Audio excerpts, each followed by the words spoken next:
nieces and nephews, it's Uncle Chris. This is a quick video and this is Gravy 101. Let's do it. Chicken gravy. In a saucepan, you're going to add at least 2 to 3 tablespoons of oil. Then we're going to add a tablespoon at least of white flour.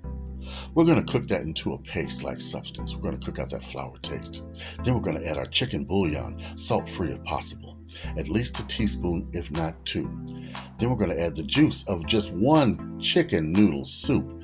Yes, not the noodles, just the broth. Then don't throw those noodles away. We're going to make a serving side of butter noodles for 1. That recipe's coming. Now we're going to put in at least 2 teaspoons of black pepper. You know me. Then we're going to add our whole milk and fill up that saucepan. That's right. Don't be afraid. It's not going to overdo it. Fill it up because we're going to cook that down into a thicker consistency. Now cook this until it becomes thick again. Yeah, that's the consistency you want. A nice thick gravy.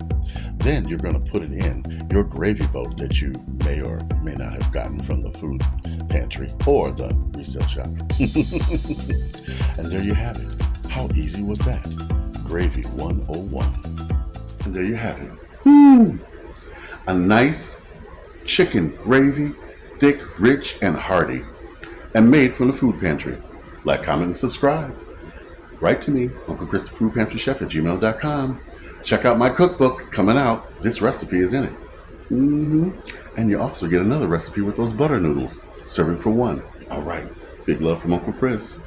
Now I'm going to put this on my mashed potatoes.